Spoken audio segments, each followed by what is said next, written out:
Nosso objetivo é resgatar a memória do engenheiro Edmir Silveira Dávila, que foi o construtor, o arquiteto de um dos hipódromos mais bonitos da América Latina, que é o Hipódromo Tarumã. A senhora Lia Borges Dávila conviveu com essa história e vai nos discorrer a respeito do Hipódromo Tarumã. Como começou a ideia da construção do hipódromo? A construção do hipódromo começou porque o Guabirituba estava ficando pequeno para poder realizar as carreiras, que eles queriam fazer com umas pistas maiores também. Então eles negociaram com o Estado, e o Estado então resolveu trocar o Guabirituba pelo terreno do Tarumã. Então o Estado ficou, mas como tinha as instalações do Guabirituba, eles ainda deram um pouco de dinheiro para eles começarem a construção do outro hipódromo. E daí começou, eles fizeram a concorrência do projeto para ver quem é que ganhava, e veio engenheiros de fora. Veio engenheiro do Rio, de São Paulo, e ele entrou por acaso como engenheiro. Ele disse, eu vou tentar e vou entrar, vamos ver o que vai acontecer. E daí ele entrou e ganhou o projeto do hipódromo, a concorrência. E muita gente foi contra, porque achava que ele era um engenheiro muito moço, recém-formado aqui na faculdade. E, então muita gente foi contra isso. Mas, no fim, acharam que deviam, como vinha uma firma de fora para construir o hipódromo, então ele resolveu, ele só ia fiscalizar a obra e ver tudo que entrava de material, que saía de material, tudo, para não haver desvio dentro do jockey, do material. Então ele contratou, ele pediu para pessoas de toda a confiança dele, meu pai, que era o tesoureiro, que cuidava do dinheiro do jockey, o Dr. Batista Baggio, que cuidava do material que entrava e que saía, os caminhões, que era pessoa também de muita confiança deles. Então, assim eles conseguiram fazer com que o jockey aumentasse rápido a construção, por causa de que depois também tivemos um empréstimo do Banco do Estado, por intermédio do Pedro Alípio, que conseguiu o empréstimo. E o mais eles foram fazendo como eles podiam, a construção do jockey. E depois de uma certa época, que a firma depois faliu, teve toda aquela coisa, e a Marquise cedeu um pouco, daí começaram as críticas dizendo que... A firma de São Paulo que faliu, né? Dizendo que aquela Marquise não ia ficar em pé, que não era possível um pão daquele tamanho ficar em pé. E ele teimou e disse que iam conseguir, mandou desmanchar todinha, botar bastante ferro como tinha que ser, e a Marquise está até hoje lá. Se isso não tivesse acontecido, a inauguração do hipódromo teria sido no ano do centenário, provavelmente em 1953, né? Mas daí, por causa disso, que eles demoraram um pouco para continuar com a construção. Mas ele tinha amor por aquilo. Ele fez aquilo com o coração, tanto que ele projetou tão bem que depois chamaram ele para fazer hipódromo de Campinas. Ele foi para São Paulo para fazer hipódromo de Campinas, e no hipódromo de Campinas, quando ele foi defender o projeto de São Paulo, porque o Jockey de São Paulo que estava financiando o de Campinas,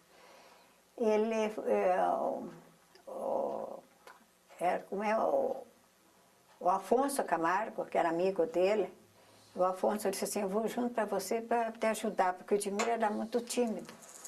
E ele não gostava de aparecer, não gostava nada. Daí o Afonso disse, eu vou junto com você para te ajudar lá na hora para você poder defender o outro projeto de Campinas. E ele ganhou o projeto de Campinas também. E daí ele fez, mas faltava ainda algumas plantas quando ele faleceu. Aí meu cunhado, Com que idade que ele faleceu? ele faleceu com 34 anos. E o ano de? Não, o ano de 58, no dia 5 de julho de 58. 3 anos depois da inauguração do Tarumã. É. E aí ele foi ganhou esse projeto de Campinas também. Mas daí ele faleceu. E aí o meu cunhado, que trabalhava com ele também, que era engenheiro químico, ele trabalhava com ele continuou e terminou as plantas e mandou para São Paulo. Então, o projeto de Campinas também foi feito por ele. Depois ele foi convidado para fazer o projeto na Argentina, que até há pouco tempo ainda havia uma planta desse projeto que estava lá em casa, que ele não chegou a fazer, esse ele morreu antes. E fez também um na Bahia. Na Bahia, quando ele foi para lá para fazer o projeto da Bahia, o pessoal de lá pensava assim, certo, é um velho para fazer um hipódromo como aquele do Tarumã, deve ser um velho que fez isso, um engenheiro já mais de idade. Aí, quando ele chegou lá, que ele desceu do avião, o pessoal todo se espantou da idade dele. Como é que ele conseguiu fazer um hipódromo desse aqui? E aí ele fez o projeto da Bahia também. Mas da Bahia ele fez e terminou o projeto, foi aprovado o projeto. E depois que ele foi convidado para fazer esse da Argentina. Da Argentina ele não chegou a fazer, ele só fez um pouco de planta e não terminou. E esses convites para o Edmir Dávila vieram em função da projeção da arquitetura, do projeto do Tarumã. O pessoal se empolgou com isso? Isso foi um grande cartão de visita? Pois porque quando foi inaugurado o Tarumã, veio muita gente de fora para o primeiro da inauguração aqui. Então, com isso, ele ganhou uma projeção grande como engenheiro, né, como arquiteto.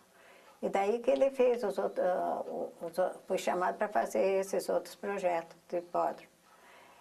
E depois disso, ele não chegou a fazer o da Argentina, porque ele morreu antes. Até tenho lá em casa cartas do pessoal da Argentina, de condolência, de tudo, porque ele não chegou a fazer o projeto para lá.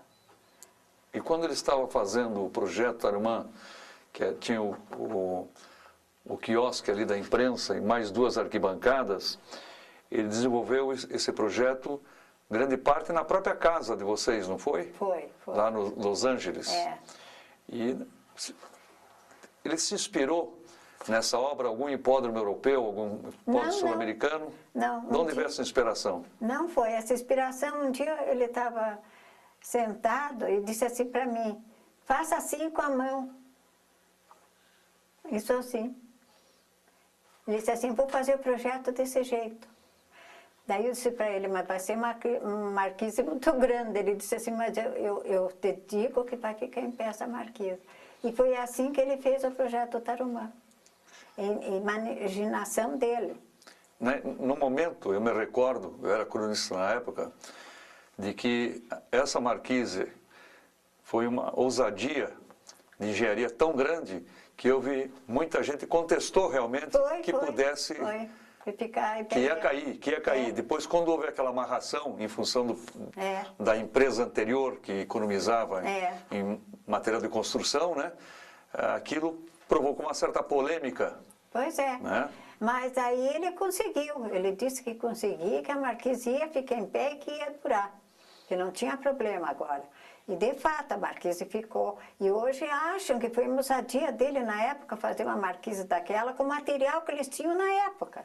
Porque hoje a arquitetura está avançadíssima. Hoje ter muito outro material, outras coisas para fazer. Mas eles não. Eles tinham só o ferro, o concreto, essas coisas que eles já estavam acostumados a fazer em outras marquises, outras coisas. Mas não tinha assim a ousadia de fazer uma marquise daquela. E ele conseguiu e disse que ela ficava de pé e ficou, quando de fato ficou. Até hoje está lá. Mas ele também tinha adoração por aquilo, ele fez com o coração, ele não quis cobrar nada da administração dele, da indústria, do jockey, nada. Tanto que ele fez tanto de lá como fez no Curitibano, que o Curitibano também, ele chegou a dar, na época que o Curitibano estava precisando de dinheiro, ele chegou a dar o título dele, para eles revenderem o título para ele, para poder continuar as obras do Curitibano, aqui na sede. No tempo do Jô Cabral e Silva. Do Jô Cabral. Então, outros também deram também os títulos. E tanto que depois ele morreu e eu fiquei sem título do Curitibano. Mas daí lá, eles diziam que eu podia frequentar o clube, que não ia pagar nada, que eu ia ter minha carteira e as crianças também. Depois que eu comprei título para os filhos. Mas na época, ele sacrificava pelas coisas porque ele se empolgava com tudo que ele fazia. Então, ele não cobrava e achava que era absurdo cobrar, ele não dava valor para o trabalho dele, nunca deu. E ele era muito modesto com tudo que ele fazia.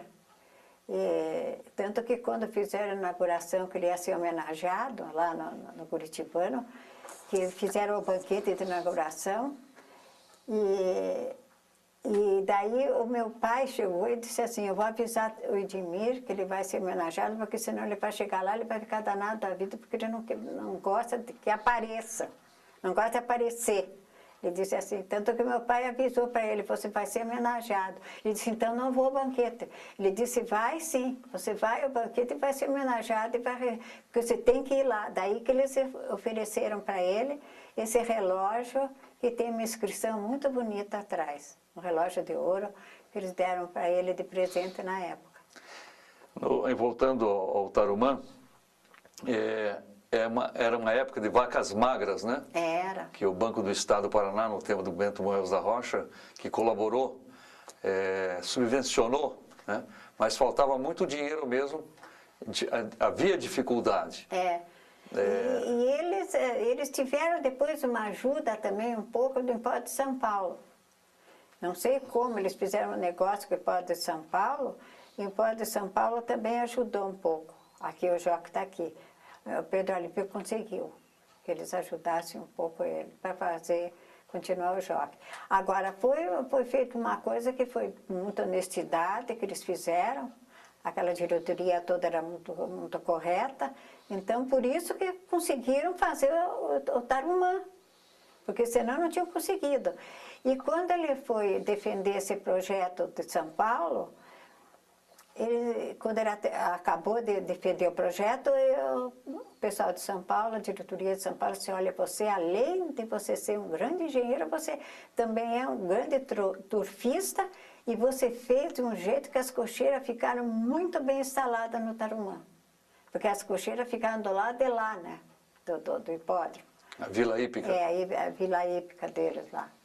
Então, ele disse, você é um grande turfista, porque você viu todas as necessidades que um hipódromo precisa. E quando que ele começou a ser turfista? Ele era turfista desde mocinho, porque esse tio dele, quando ele ia para São Paulo, gostava muito, levava ele para o Joque, tudo. Esse tio dele que eles moravam no Rio, que a família dele era de lá. Ele veio para cá com 5 anos.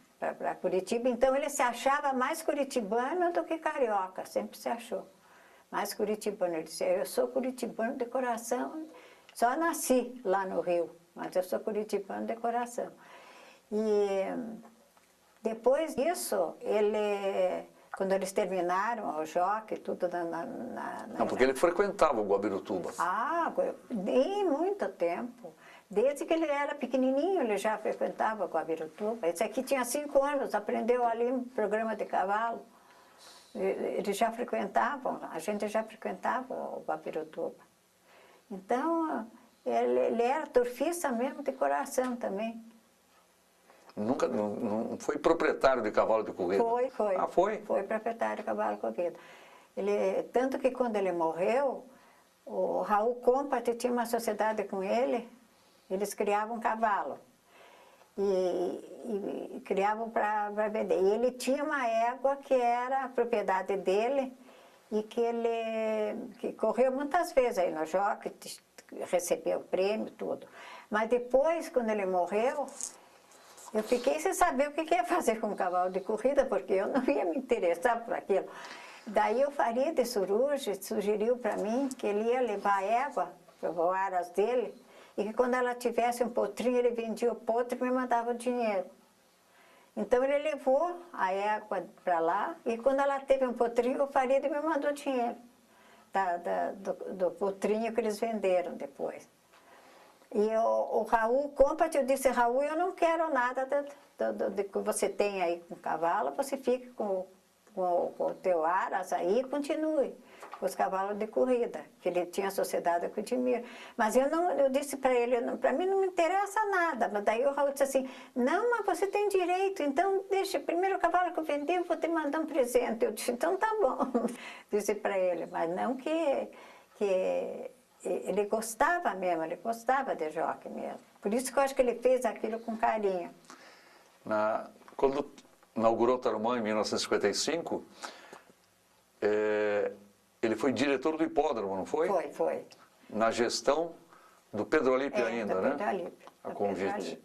Se incomodou muito nessa gestão?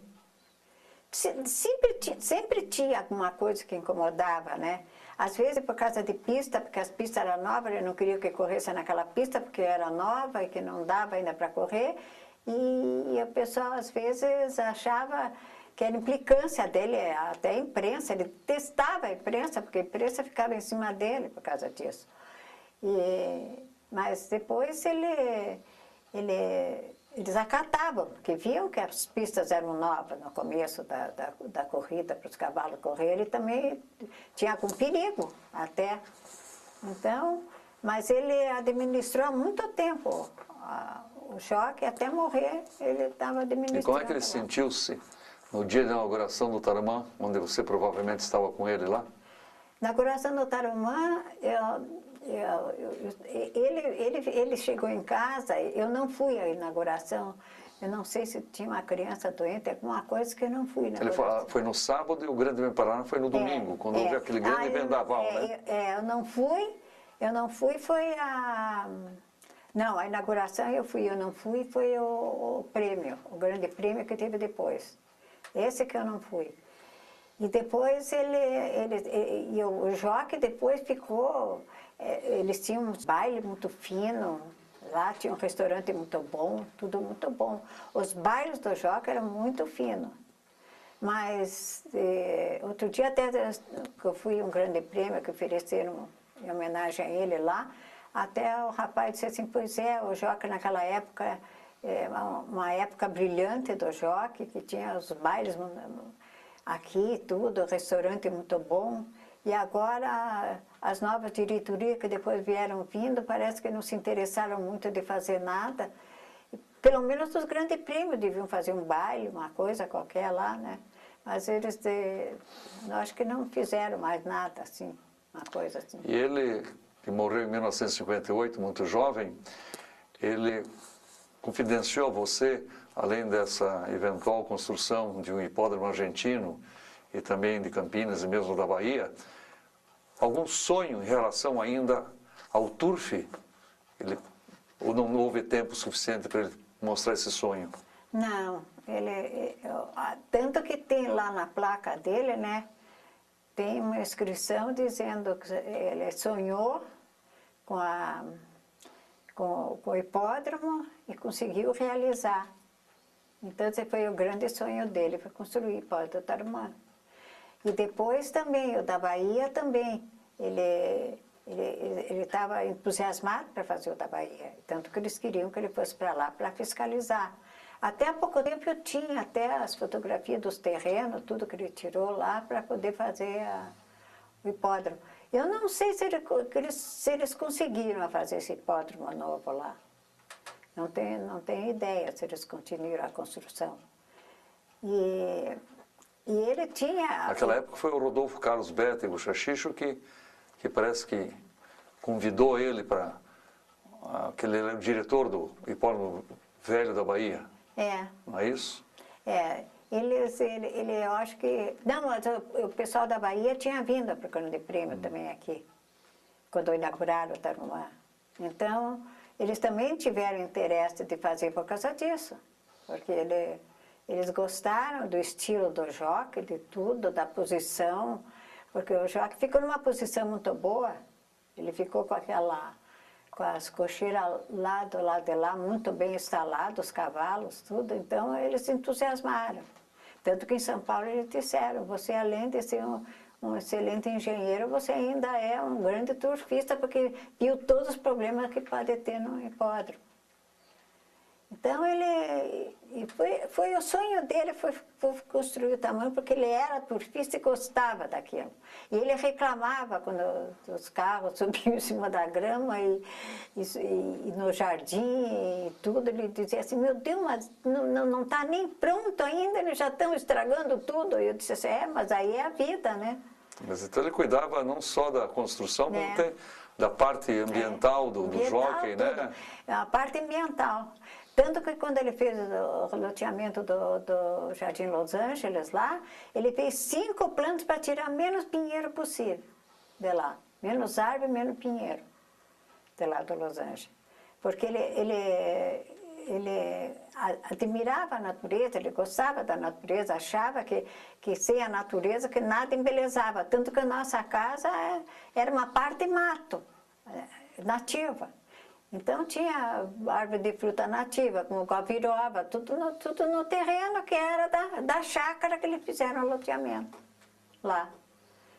Então, e lá no hipódromo também, ele também quis fazer, porque aquilo era um campo, não tinha mato lá, no jockey, né? Aquela parte lá era toda campo só.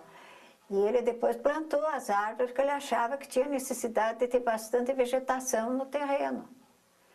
Tanto que quando ele morreu ainda era tudo meio pequeno ainda, as árvores eram pequenas todas ainda. Mas ele gostava também muito da natureza. Ele admirava, lá no Los Angeles, por exemplo, que tinha tanta árvore, tanta coisa, porque era um bosque lá no Los Angeles, né? Era uma chácara e era um bosque lá. E ele evitou o máximo possível derrubar a árvore lá.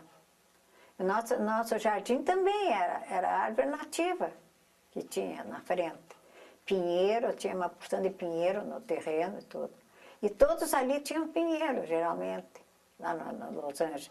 Mas acontece que depois, com o tempo, tiveram que sacrificar o pinheiro, porque começou a dar broca. No meu, por exemplo, tinha um enorme na minha casa, que devia ter uns 200 anos, o pinheiro, mas daí começou a dar broca, daí os banheiros tiveram que ir lá e tirar. Dona Lia, a equipe do Edemir Silveira Dávila era grande, pequena, tinha muitos ajudantes ou poucos? Não, tinha poucos ajudantes, não tinha muito não. Ele tinha só o pessoal Bom, a outra firma trouxe os empregados dele, né? Digo na parte mais executiva, assim, na parte mais direcional, gerencial. A gerencial não. Gerencial ele tinha gente de muita confiança lá. Paranaenses. Todo paranaense. Era seu Batista Baggio, que era irmão ele também lidava com construção, seu Batista. Depois ele se desligou do irmão, que era o Marcos Baggio. E daí ele era vizinho nosso, e era muito correto, o seu Batista, e se dava demais com a gente. Então ele achou que o seu Batista servia para ele, para ajudar nessa parte de não desviar material do jockey. E meu pai ficou como tesoureiro lá. Quem era seu pai? Oscar Borges.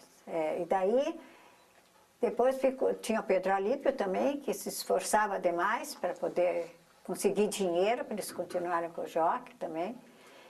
E o Alô Guimarães também. O Alô Guimarães também fazia parte também da diretoria. E essa turma toda se esforçou demais para levar o jockey para frente. Então o dinheiro era pequeno, era muito pouco, o dinheiro era muito pouco. Mas eles conseguiram. Tanto que o Bento, quando foi ver lá as obras do jockey, ele disse assim, Edmir, como é que vocês conseguiram, com esse pingo de dinheiro, fazer tudo isso que vocês já fizeram? Eu disse assim, mas aqui não entra, não sai material, de jeito nenhum. Só entra o que tem que entrar e não sai daqui de dentro. Fica tudo aqui. Por isso que nós estamos construindo Desse jeito, com pouco dinheiro, com luta, nós estamos construindo. E o teu pai, o tesoureiro Oscar Borges de Macedo, era munheca firme, né? Era, papai era. Era, né? Tanto que também, quando ele foi do governo do seu Ribas também, e que chamava o seu Ribas de Maneco Facão, papai era outro Maneco Facão, igual. Então, quer dizer que por isso que as coisas vão para frente. Porque seu Ribas era enérgico também com esse negócio. E tanto que quando ele via que uma coisa não estava bem, ele empurrava meu pai para aquela secretaria. Então, chamavam o papai de coringa, que seu Ribas botava ele cada hora num lugar. Porque aquele setor não estava indo bem, ele mandia, vai lá, ver o que está vendo lá. Então ele foi secretário de Interior e Justiça, ele foi secretário de Fazenda, ele foi prefeito, ele foi tudo no governo, até ele botar outra pessoa no lugar, para daí papai ficar numa só secretaria. Mas era assim, então chamava o papai de coringa, porque diz que mandava de cada hora num lugar para ele ir e cuidar lá. Mas foi uma época boa de política, a época do meu pai, porque eles não tinham roubo, não tinha nada. E quando depois o seu Ribas morreu, meu pai chegou em casa e disse assim, não quero mais saber de política, porque o que vem por aí não quero nem saber, ele falou. Porque vai ser daqui para frente, vai ser só sujeira, ele falou. Então foi. Aí quando chegou a época do Castelo Branco, da Revolução do Castelo Branco, ele perguntou para meu cunhado, que estava junto com ele, que era José Nogueira Paz, que era general, perguntou para ele se no Paraná ele tinha alguém de confiança para entrar na Caixa Econômica para ver como é que estava a Caixa. Daí ele disse assim, olha, eu posso pôr a mão no fogo para o meu sogro, pode mandar ele lá. Daí eles mandaram, telefonaram para o papai pedindo, ele disse, não vou aceitar porque só vou arranjar inimizade dentro da casa porque tem que tirar a gente de lá e eu não quero ir. Aí veio o telefonema do Castelo Branco dizendo assim, a questão de patriotismo, você tem que assumir a Caixa Econômica e ver como é que está. Daí ele foi, daí ele teve que ir para ver como é que estava lá a Caixa. Daí arrumou, sanou a Caixa Econômica e tudo naquela época. Então era assim, o dinheiro do jockey era ele que controlava. Então por isso que tinha só gente 100% honesta e querendo, ao mesmo tempo, que saísse o hipódromo, né? A gente que tinha o ideal do hipódromo sair. Um projeto da natureza, da dimensão desse universo do jockey, praticamente 3 arquibancadas, mais uma vila hípica que ele projetou. Você tem ideia, naquele tempo, quando ele iniciou, provavelmente no início dos anos 50, quantas horas, quantos dias, quanto tempo levou para ele concluir esse projeto? Esse projeto ele fez sozinho, então ele não fazia na firma, porque quando ele fazia sozinho um projeto, ele avisava o Jorge, dizia assim, eu não vou cobrar, então, portanto, eu vou fazer em casa, para não atrapalhar o trabalho da firma. Então ele tinha prancheta, tinha tudo e trabalhava em casa. Então ele saía da firma e ficava até meia-noite em casa projetando tudo. E o meu cunhado trabalhava com ele também, e desenhava muito bem também. E os dois, ele rascunhava as plantas e meu cunhado executava as plantas, ajudava ele nas plantas. E é assim que ele fez o projeto do jockey. Foi feito em casa? Foi feito praticamente em casa. E depois ele foi do banco no Lar Brasileiro, que ele foi engenheiro, que convidaram ele para ser engenheiro do Banco Lar Brasileiro. Ele fazia os projetos em casa, porque eu disse para o Jorge, esse vai ser separado da firma, porque também eu só vou fazer lá, eles querem me dar um ordenado só lá. E eu vou fazer as coisas para lá, então não quero que fique nada com a firma aqui, eles que mandem construir para quem quiser. Mas levou mais de um ano, então, esse projeto do jockey? Do jockey, não, eles levaram, 6 meses eles fizeram o projeto. Foi alterado esse projeto no decurso da construção, não, alterou alguma coisa? Não, acho que não, porque nessas plantas que nós trouxemos aí, eu acho que deve ter alguma coisa. Eu me recordo, talvez se confirme isso, que o jockey teve uma dificuldade de fundação, de estacamento, principalmente na pista. Lembra disso? Me lembro disso. Que encontraram um vaso de água, não sei como se chama. Tanto que daí eles puseram no meio da redoma, eles desviaram aquele vaso d'água para lá, para a redoma, que lá no meio tinha um vaso d'água, naquela redoma lá. E ele sempre quis ajardinar aquela redoma e aproveitar esse vaso d'água. Mas também não chegou a fazer, porque morreu antes. E daí, agora eles ajardinaram a parte daquela redoma lá, já. Mas era isso que ele queria fazer. Dos empecilhos maiores foi realmente o problema da marquise, que não era dele, pelo contrário, ele conseguiu com coragem, ousadia, voltar a deixar em condições realmente não só arquitetônicas, mas sólidas. Né? Até hoje ela continua lá, todas as marquises. Então, essas coisas todas eram ideia dele mesmo. O projeto todo, ele não pensou em nada, nem como queria fazer, nem nada. Quer dizer, ele tinha essa mentalidade de criar o projeto. Ele formou-se pela Universidade Federal, né? Federal. Aos 20 anos, mais ou menos? E deve ter sido um brilhante estudante, né? Não, até não foi, porque no último ano dele, ele teve uma apendicite supurada e ficou um mês no hospital. Então ele não se formou com a turma dele por causa disso. E ficou uma prova que ele não fez, que ele teve que fazer depois. Então ele não se formou com a turma por causa disso. Não foi culpa dele, né? Não foi culpa dele. Ele teve essa apendicite e ficou, naquela época não tinha tanto recurso como tem hoje, ele ficou com a barriga aberta, o quê? Depois ele foi fazer essa prova, ele disse assim, ainda vou com a barriga aberta, ainda foi ainda com dreno fazer a prova, para receber o diploma, depois é que ele foi receber o diploma. O Edmir deixou um filho. Quantos filhos? 3. 2 meninas que são, uma casada com o irmão do Luiz e outra casada com o Luiz. São 2 irmãos casados com 2 irmãs. E profissionalmente seguiram a profissão do pai, não? Não, nenhum. E depois o Fernando, que o Fernando estudou engenharia química, não estudou arquitetura nem engenharia civil. Agora tem um neto que é engenheiro civil também. Mas só um neto, porque os outros não seguiram a carreira. Agora esse neto também é muito dedicado também, né, para engenharia e tudo. Mas não é projetista, ele trabalha com outra área. Nesse tempo que tanto como turfista, antes Tarumã, depois durante Tarumã e posteriormente Tarumã, qual era o nome das pessoas entre criadores, proprietários e diretores que vem à mente agora que ele sempre se manifestava com carinho, admiração? O Farid Suruge, que era criador, que às vezes a gente ia na chácara dele. Tinha o Alô Guimarães também, que também criava cavalo, que tinha aras, tudo. E os Compater também, que também tinham aras e também gostavam de cavalo de corrida, de tudo. E esses é que eu me lembro bem, que eram mais chegados a ele. Esses aqui. Nomes de profissionais, entre treinadores e jockeys, ele lembrava algum nome? Eu não me lembro muito. Eu acho que tinha o Rigoni, né, Fernando? Você deve se lembrar.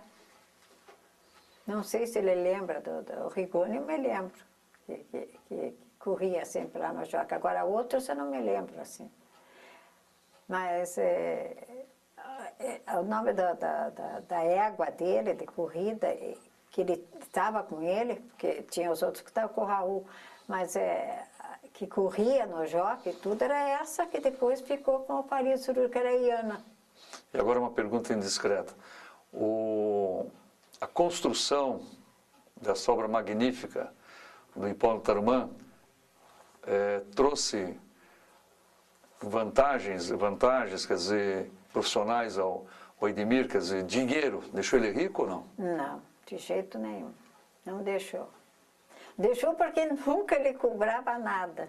Primeiro que tudo, ele fazia as coisas com o coração e deixava.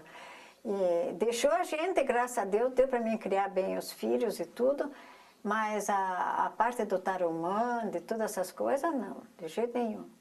Ele até na firma mesmo, depois que ele morreu, a única coisa que ele já tinha feito foi um prédio que ele tinha feito, e ele e o Jorge dividiram os apartamentos, e ele dividiu isso em vida ainda. Então, quando ele morreu, ele tinha esses apartamentos, tinha a casa lá, mas a casa ele não quis tirar dinheiro da firma, ele fez um empréstimo de uma parte da Caixa, que eu depois continuei pagando esse empréstimo. E daí meu pai, naquela época, ele que fez o inventário, que ajudou em tudo depois, o meu pai, quando chegou no fim, não tinha essa correção monetária que tem hoje, o meu pai chegou e disse assim para mim, eu continuava pagando a Caixa todo mês, era pouca coisa, mas pagava. Daí meu pai disse assim, deixe, vá pagando, que vai chegar um dia que eles vão te chamar lá e vão até te perdoar, porque esse dinheiro não vale mais nada. Papai disse. Daí foi um dia, eles me mandaram me chamar, era R$200 naquela época, uma coisa assim. Eles me perdoaram e me deram a hipoteca pronta da casa e fui no cartório e registrei. Mas quer dizer que ele não tirou também dinheiro da firma, uma parte. Ele fez com uma parte, mas ele ganhou muita coisa quando fez a casa. Todo esse pessoal que ele negociava com ferragens, com tudo, eles deram de presente para ele. Quando ele fez a casa, tanto que as fechaduras, eu acho que até hoje tem a inicial dele. A casa já foi vendida e tudo, e as ferragens eram muito boas, de porta, de tudo. Eles deram a melhor que tinha na época para ele, com as iniciais. Então dá para a gente ficar bem descansado, que o Tarumã não vai cair, né? Não vai. Se Deus quiser, ele vai continuar em pé.